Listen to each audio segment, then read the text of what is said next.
L'Iran panique et se met en état d'alerte en prévision d'une attaque immédiate de ses installations nucléaires par les États-Unis et Israël, tandis que le Hamas revient sur sa liste d'exigences maximales après une confrontation brutale avec Israël. Mais Israël n'est pas le seul à exiger le désarmement du Hamas. L'Arabie saoudite et les Émirats arabes unis font de même, tandis que l'Égypte et le Qatar s'opposent pour l'instant à cette idée.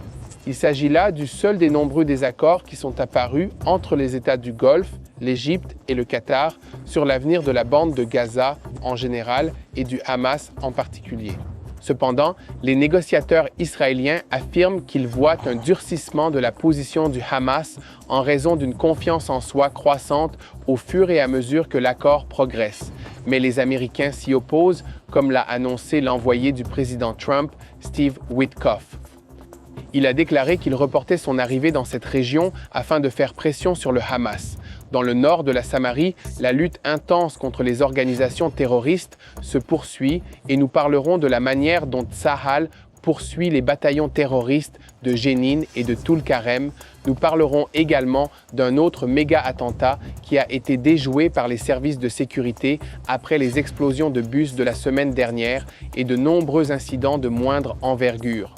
Ces derniers jours, des dizaines de terroristes présumés ont été arrêtés, certains à un stade avancé de la préparation d'attentats, notamment des fusillades à Awara et la pose d'un engin explosif de 100 kg contre les forces de Tsahal.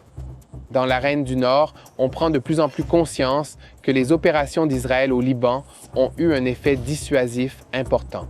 Le nouveau Premier ministre libanais a déclaré publiquement que son pays ne servirait pas de plateforme pour une attaque contre un quelconque pays. Mati Shoshani, analyste principal de TBN pour le Moyen-Orient, nous donnera un aperçu de ce qui se passe dans notre voisinage, le Moyen-Orient, et nous montrera comment le président Trump annule un mémorandum de l'administration Biden destiné à faire pression sur Israël pour qu'il autorise l'entrée de l'aide humanitaire dans la bande de Gaza. Plus loin, les agences de sécurité européennes ont rapporté que les terroristes du Hamas prévoyaient de cibler des institutions juives et 4 terroristes du Hamas ont été jugés en Allemagne, soupçonnés d'avoir planifié une attaque terroriste à grande échelle contre l'ambassade d'Israël, une base militaire américaine et un aéroport. Nous avons beaucoup à dire aujourd'hui, alors plongeons dans les détails.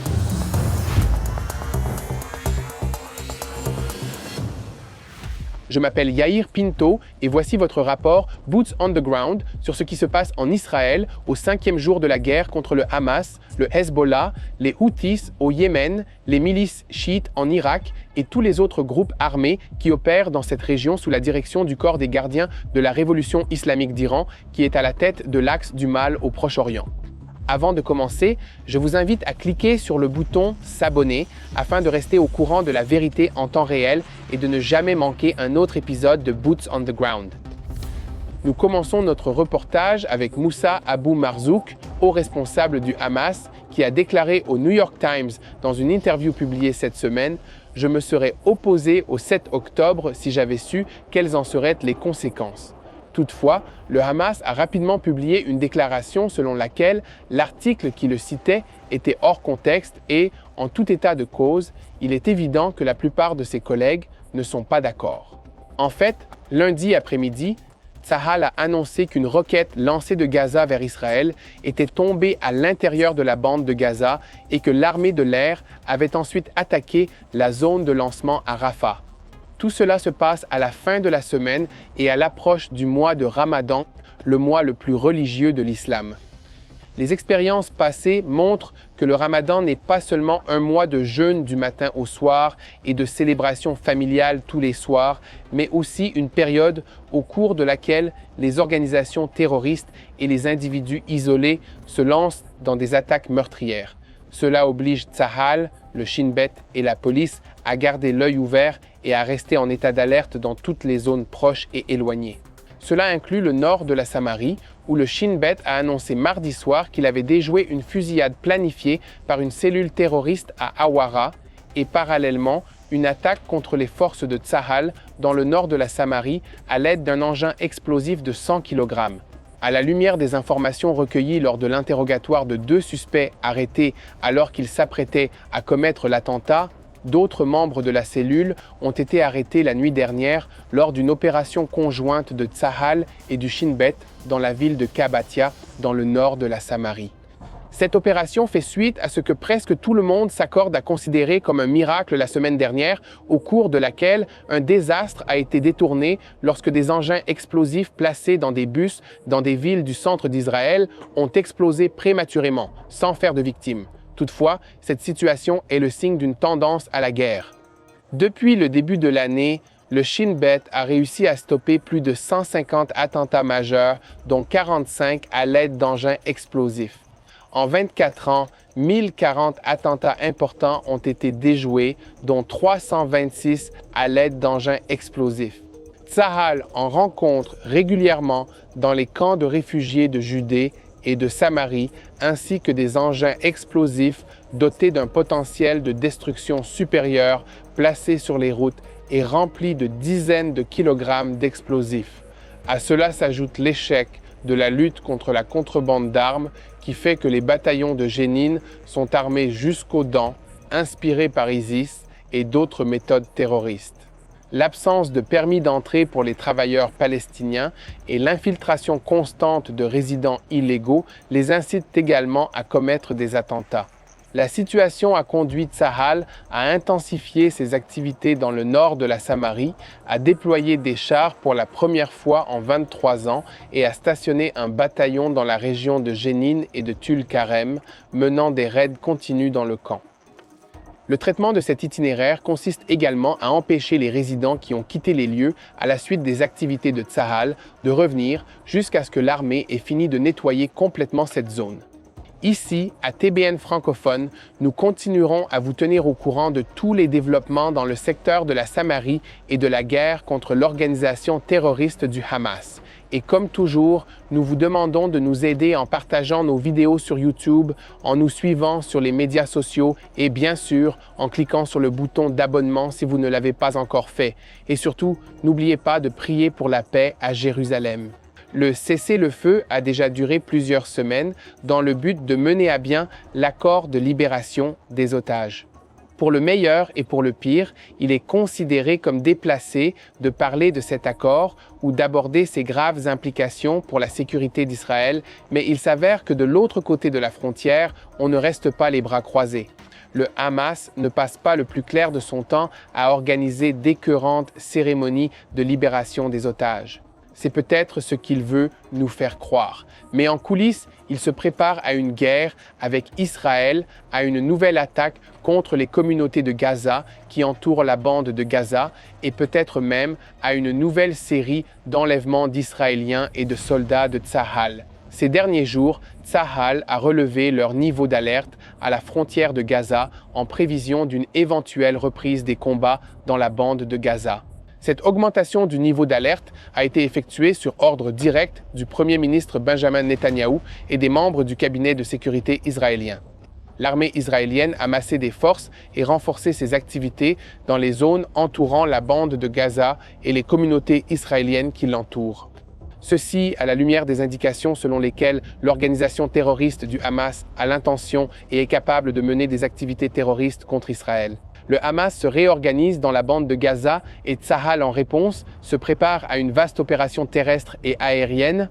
35 jours de cessez-le-feu ont permis au Hamas de reconstituer ses capacités, de se réorganiser, de reconstituer des compagnies et des bataillons et de se préparer à nouveau à une attaque contre Israël. Selon le rapport, le renforcement militaire du Hamas ne se limite pas à une démonstration militaire lors des cérémonies de libération des otages. Des milliers de terroristes du Hamas sont montés dans la partie nord de la bande de Gaza après l'ouverture du corridor de Sarim et se sont mêlés aux centaines de milliers d'habitants de Gaza qui ont afflué vers le nord.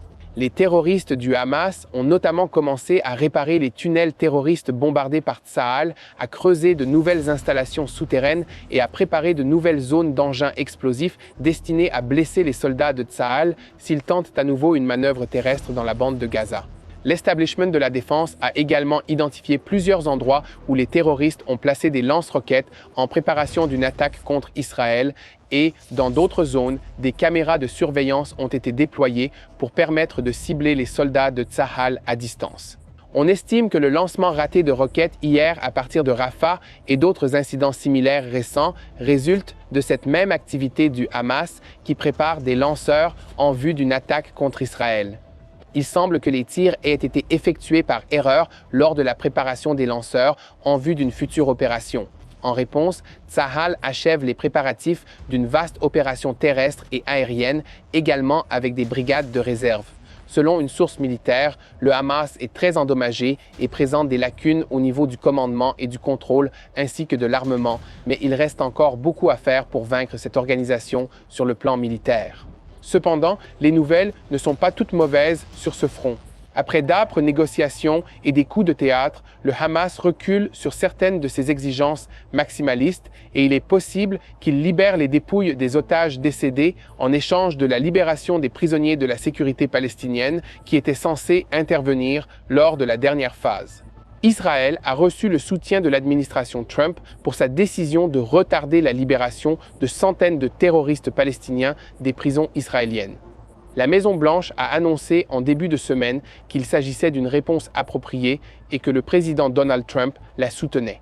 Brian Hodges, porte-parole du Conseil national de sécurité de la Maison-Blanche, a déclaré qu'à la lumière du traitement barbare des otages par le Hamas, notamment l'horrible défilé des cercueils des enfants Bibas dans les rues de Gaza, la décision d'Israël de retarder la libération des prisonniers est une réponse appropriée. Le président est prêt à soutenir Israël dans toutes les mesures qu'il décidera de prendre contre le Hamas. Steve Witkoff, conseiller du président Trump pour les affaires du Moyen-Orient, doit arriver en Israël mercredi prochain pour renouer les contacts en vue de poursuivre l'accord sur les otages et de surmonter la crise actuelle. Dans une interview accordée à CNN, Witkoff a apporté son soutien au premier ministre Benjamin Netanyahou et a déclaré qu'il était motivé par les bonnes considérations. Le Hamas ne peut faire partie d'aucun gouvernement dans la bande de Gaza et les États-Unis s'attendent à ce que la deuxième phase de l'accord soit menée à bien. Il a ajouté « Nous avons besoin d'une extension de la première phase.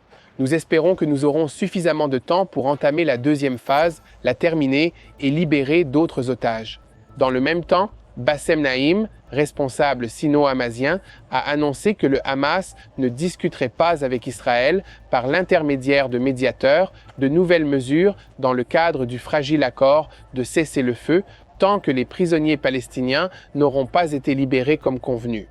Selon des sources politiques à Jérusalem, la première étape consistera à sortir de l'impasse dans laquelle se trouve l'accord, à recevoir cette semaine les corps de 4 autres otages, puis à libérer les centaines de terroristes et à essayer d'étendre la première phase de l'accord sur les otages et d'obtenir la libération d'autres otages.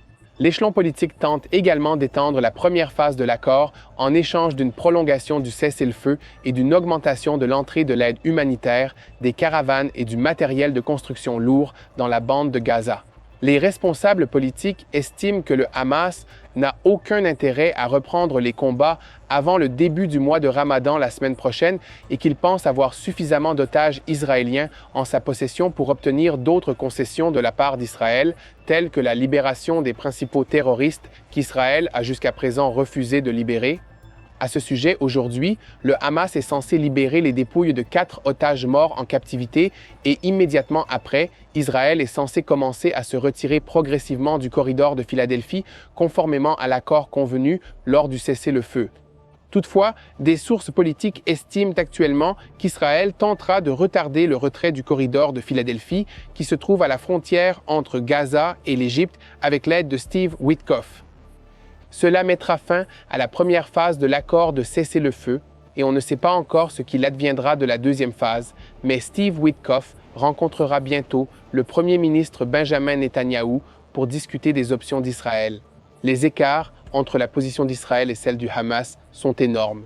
Des sources politiques affirment qu'Israël s'efforcera de libérer autant d'otages vivants que possible, mais de hauts responsables de la sécurité pensent que les négociations s'arrêteront à un moment donné lorsque les différences deviendront trop importantes pour être comblées et qu'Israël sera alors sur le point de reprendre les combats dans la bande de Gaza.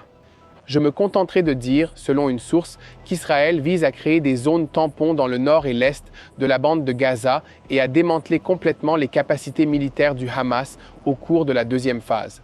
Selon mes sources, même si Tsahal est censé se retirer entièrement du corridor de Philadelphie au cours de cette phase, elles n'ont pas l'intention de le faire. Quoi qu'il en soit, ici à TBN francophone, nous continuerons à vous tenir au courant de tous les développements concernant la libération de nos otages et la poursuite de l'élimination du Hamas. Et une fois de plus, nous vous demandons de continuer à diffuser la vérité, de partager nos vidéos sur YouTube et de nous suivre sur les réseaux sociaux. Et surtout, n'oubliez pas de cliquer sur le bouton « S'abonner » afin de rester à l'écoute de la vérité et de continuer à prier pour la paix à Jérusalem. Avant de passer aux raisons de la panique iranienne et à la possibilité qu'Israël et les États-Unis attaquent l'Iran à tout moment, passons à Mati Shoshani, analyste principal de TBN pour le Moyen-Orient, qui nous expliquera pourquoi le président des États-Unis est en train d'effacer l'héritage de son prédécesseur en prenant des décisions radicales concernant notre voisinage ici au Moyen-Orient. À vous, Mati. Merci Yair. Alors, comme nous le disons, l'administration Trump, au cours de ces dernières semaines, a annulé une série de règles et de règlements mis en place par l'administration Biden, qui concernent la vente de munitions et d'armes à l'État d'Israël. Ces règles portent notamment sur le scénario d'utilisation des armes vendues à Israël et plus particulièrement sur l'utilisation de bombes à grande échelle, une série de bombes connues sous le nom de Mark 84, des bombes d'une tonne ou d'une tonne métrique utilisées par l'armée de l'air israélienne. L'administration Biden avait mis en place une règle qui disait qu'ils veulent s'assurer que l'utilisation de ces bombes correspond aux critères du droit international, de l'utilisation non létale contre des civils, etc. En d'autres termes, il s'agit de s'assurer qu'ils peuvent garantir avec un certain degré de certitude que les munitions ne seront pas utilisées contre des cibles civiles ou qu'elles ne reviendront pas dans la honte ou dans un scénario sensible où l'administration américaine n'est pas satisfaite de l'utilisation de ces bombes. Ce que l'administration Trump dit, c'est que non, nous ne voulons pas faire cela. Nous voulons soutenir pleinement le gouvernement israélien pour qu'il utilise ces bombes comme il l'entend.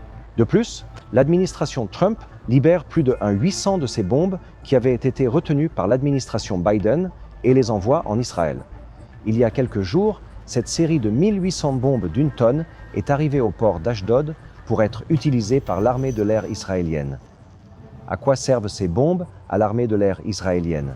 Elle les utilise pour détruire des bâtiments et des cibles difficiles dans lesquels les terroristes du Hezbollah et du Hamas se cachent. Mais pas seulement eux, aussi les terroristes de l'organisation Houthi au Yémen, qui sont entièrement financés par les Iraniens et même les Iraniens eux-mêmes. L'administration Trump dit quelque chose de clair dans cette série d'actions. Elle dit à l'État d'Israël, « Écoutez les gars, nous savons que vous faites tout ce que vous pouvez pour ne pas blesser des cibles civiles. Nous savons que vous êtes nos alliés et nous voulons soutenir toutes les mesures défensives que vous devez prendre en tant que pays et nous le faisons en vous donnant les munitions. » Les critiques sont nombreuses au sein du gouvernement américain, en particulier de la part des membres démocrates du gouvernement précédent qui s'élèvent contre l'action de l'administration Trump, affirmant qu'elle libère en quelque sorte le gouvernement israélien et d'autres alliés qui chercheraient à recevoir le même type de soutien. Cela leur permet de faire des choses qui sont illégales selon la loi américaine. Mais la vérité est bien sûr beaucoup plus compliquée que cela, comme c'est toujours le cas dans cette partie du monde.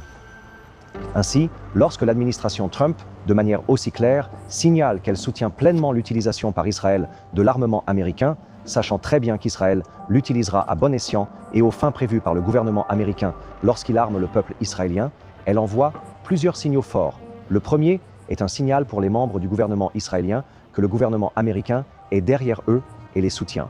Mais le second, plus important encore, s'inscrit dans le cadre de la campagne américaine de pression maximale contre les intérêts iraniens dans cette région.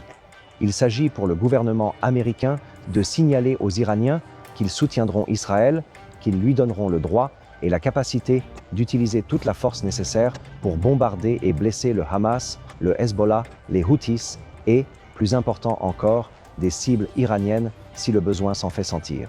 Pourquoi cela se produirait-il ? Il y a plusieurs raisons à cela. Premièrement, l'Amérique a incroyablement soutenu l'État d'Israël, y compris sous l'administration Biden. Ils nous ont donné plus d'armes au cours des 15 derniers mois de guerre que n'importe quel autre gouvernement dans le passé. Et ils l'ont fait en soutenant publiquement Israël au niveau diplomatique, militaire et financier de cette guerre. Mais les choses se compliquent et deviennent plus intéressantes que cela. L'administration Trump, en faisant ce qu'elle a fait ces derniers jours, signale également que la campagne en cours, la pression exercée par les Iraniens par l'intermédiaire de leurs mandataires et d'autres intérêts dans cette région n'est pas quelque chose dont ils ne faisaient que parler. Ils nous donnent les munitions, les finances, le soutien diplomatique, le soutien de l'ONU. Et plus encore, ils nous disent de manière très directe. Ce sont nos alliés. Nous voulons nous assurer qu'ils peuvent se défendre. Et lorsque nous parlons de pression illimitée sur les Iraniens, voici à quoi cela ressemble. Voici un énorme stock d'armes que l'armée de l'air israélienne peut utiliser contre les Iraniens au Moyen-Orient. Il y a donc un autre intérêt en jeu, et je veux parler ici de l'intérêt financier. Lorsque le gouvernement américain permet aux entreprises américaines de vendre autant de systèmes d'armes qu'elles en ont besoin à Israël et à d'autres alliés au Moyen-Orient, il libère l'économie américaine pour qu'elle croisse et prospère sous l'actuelle administration Trump. Mais plus encore, cela permet aux entreprises américaines de vendre des armes à Israël et à d'autres alliés dans cette région sans craindre que des considérations politiques ne ralentissent ou n'arrêtent ce type d'accords commerciaux. Et c'est quelque chose d'important. Il est important que le gouvernement et l'armée israéliens sachent que lorsqu'ils auront besoin de munitions pour mener les guerres sur les 6, 7 ou 8 fronts que nous combattons en même temps, nous pourrons les obtenir. Nous pourrons les obtenir rapidement et sans trop de formalités administratives de la part du gouvernement américain. Les Saoudiens regardent et voient la même chose. Et les Iraniens voient la même chose. Lorsque l'Amérique soutient ses alliés, les choses se déroulent rapidement et sans qu'il soit nécessaire de passer par des obstacles inutiles. Quoi qu'il en soit, des jours intéressants nous attendent, mais il est bon de savoir que le soutien apporté à Israël par le gouvernement américain est plus fort que jamais. Revenons à vous, Yair. Merci, Mati, d'avoir clarifié ce point pour nous. Avant de poursuivre, je vous invite à cliquer à nouveau sur le bouton d'abonnement si ce n'est déjà fait afin de ne plus jamais manquer un épisode de Boots on the Ground. Nous allons maintenant nous intéresser à l'Iran qui panique à l'idée qu'Israël et les Américains s'apprêtent peut-être à frapper ses installations nucléaires par une attaque aérienne massive. Les forces de défense aérienne iraniennes tentent désespérément de trouver des moyens d'accroître la protection contre de telles frappes et d'améliorer leur état de préparation en prévision d'une éventuelle action. Les détails de ces préparatifs ont été révélés cette semaine par les agences de renseignement occidentales et même par de hauts responsables du régime iranien dans un rapport publié par le portail d'information britannique Telegraph. Selon ce rapport, l'Iran a déployé de nouveaux systèmes défensifs sur de nombreux sites sensibles, y compris des sites inconnus, et anticipe une attaque chaque nuit. Mardi matin, un ancien ambassadeur des États-Unis en Israël a déclaré qu'une attaque en Iran pourrait avoir lieu dès cette année. 2 hauts fonctionnaires du gouvernement iranien cités dans le rapport ont ajouté que l'Iran avait également renforcé les alertes autour des sites de lancement de missiles du pays et déployé de nouveaux systèmes de défense aérienne, bien que cette affirmation n'ait pas encore été vérifiée. Les responsables des services de renseignement occidentaux ont toutefois déclaré que les Iraniens se convainquent chaque nuit que l'attaque est imminente. Ils attendent dans la tension chaque nuit et chaque jour. Ils sont à bout de force. Le rapport indique également qu'une série de publications récentes dans les portails des médias américains sur les préparatifs d'Israël en vue d'une attaque alimente les craintes iraniennes. L'affaiblissement significatif des mandataires de l'Iran, tels que le Hamas et le Hezbollah, ainsi que la chute du régime Assad en Syrie, ont gravement nui au régime de Téhéran, le rendant encore plus vulnérable à la lumière de la position de Trump à son encontre. Depuis son retour à la Maison-Blanche, Trump a renouvelé la politique de campagne de pression maximale contre l'Iran visant à l'empêcher d'obtenir des armes nucléaires et à réduire à zéro ses exportations de pétrole.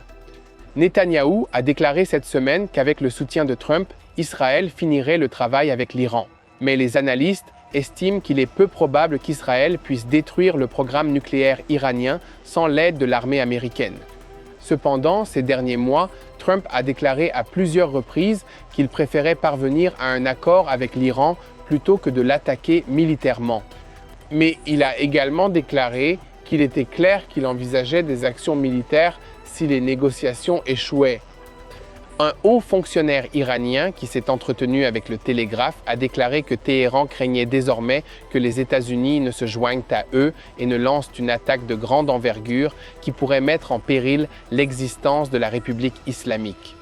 Dans le même ordre d'idées, le département du Trésor des États-Unis a annoncé lundi que les États-Unis imposaient des sanctions à plus de 30 personnes et navires pour leur rôle dans la vente et le transport de produits liés au pétrole iranien dans le cadre de la flotte clandestine de pétroliers de Téhéran.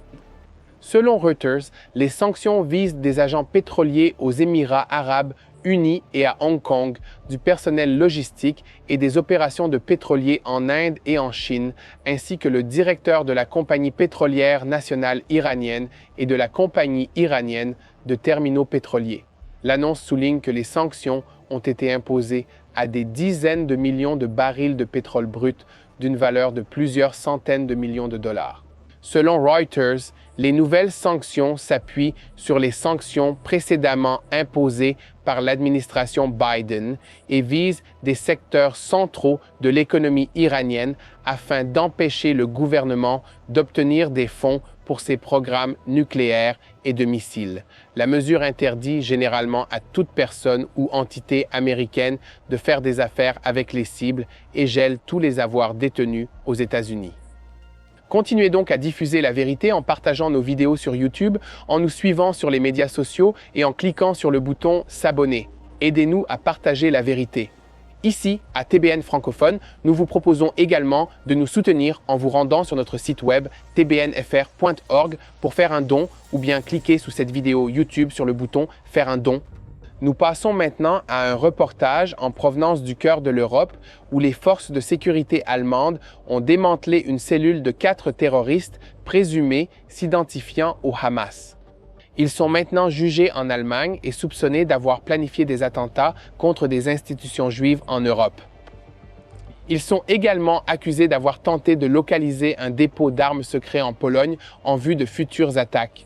Selon le journal allemand Der Spiegel, les 4 hommes ont discuté entre eux de cibles telles que l'ambassade d'Israël à Berlin, la base aérienne américaine de Ramstein en Allemagne et une autre cible dans une zone aéroportuaire de Berlin, dont la nature n'a pas été précisée. Le rapport ajoute que la cellule recevait des instructions d'un responsable du SINU Hamas, Khalil Araz, au Liban, qui a été éliminé lors d'une frappe de Tsahal en novembre, ce qui a rendu difficile la poursuite de la mission des membres de la cellule.